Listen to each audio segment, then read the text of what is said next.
Your sharpness of focus determines your ability to cut through the surface and plunge into the depths of reality. You sit down to start working on your computer, and you're working with a few different clients right now.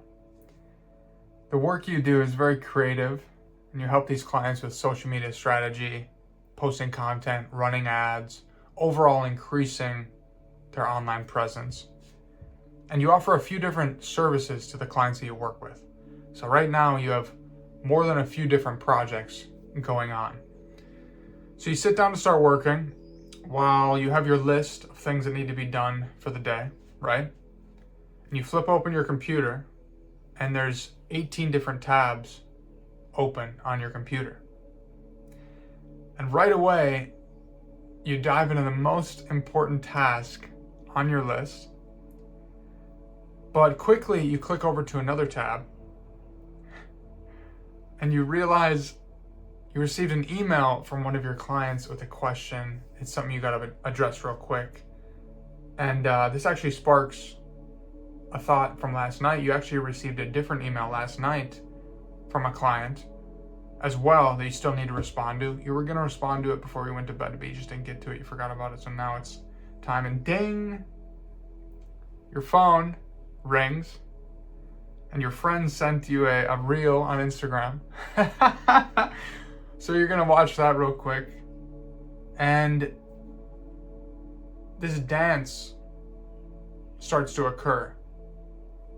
This surface level dance begins, and it feels like you're just drifting between these things, and you aren't able to truly reach a depth of focus with one project, with one thing. And you have felt this way for a while, and it continues to grind at you.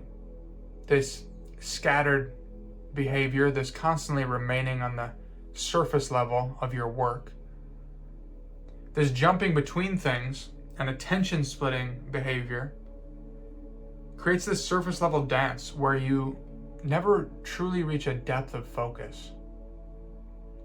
And because of this, your work reflects this surface level quality. In this way, you remain on the surface level of your work and of your service to others. In this way, you remain on the surface level of reality, never experiencing the true depth of experience and reality. And intuitively, you feel this to be beyond just a work problem, because you have felt this surface level dance move into your relationships, your time outside of work, as your mind is always going in six different directions. And it can be exhausting. It can be really exhausting at times. And you only know this and feel this way because you've experienced true depth of focus before. And it's a different type of experience. You know that feeling of sitting down and completely being immersed into one project. You've experienced that cutting through the surface and plunging into that depth of focus and flow state. And these times that you have experienced that depth of focus, that depth of reality, that different type of experience, you've realized that your best work actually comes from that place. For some reason, the best ideas, the best quality of your work comes from that place. When you've been in that depth of focus, intuitively it feels like there's a different type of information there almost. Intuitively, you feel like there's a different type of info that comes in the form of ideas, insights, creativity with your work. And you feel that depth. It's this swimming downstream type of experience that's effortless, where things just come to you. But through remaining on the surface level of focus, through the surface level behavior of what you're currently doing, you aren't able to access that information and put your all into your work, right? Those times are becoming increasingly more scarce where you truly reach that depth of focus and are able to find that highly creative output, that highly creative quality of your work. So your work reflects this surface level quality. So you reach this point where you're just fed up. You're just absolutely fed up with this behavior. You're fed up with this monkey brain activity and hopping between things and being distracted. And you've always heard of this practice of meditation.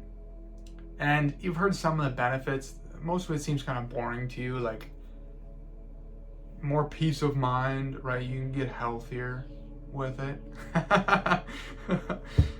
But the focus benefit, you've heard of the focus benefit. And that's what you're interested in.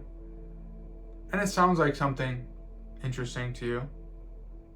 So you sit down before bed the one night and you think, I'm going to do this thing. I'm going to actually give this a try right now and just see what happens, really.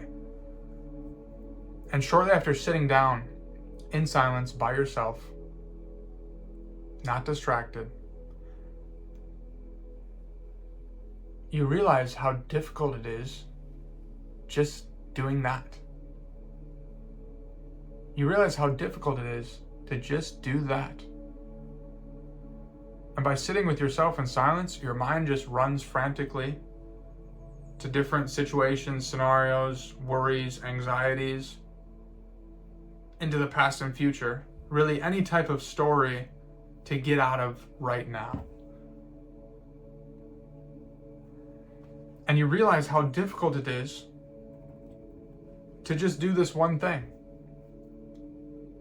To just focus on this one thing.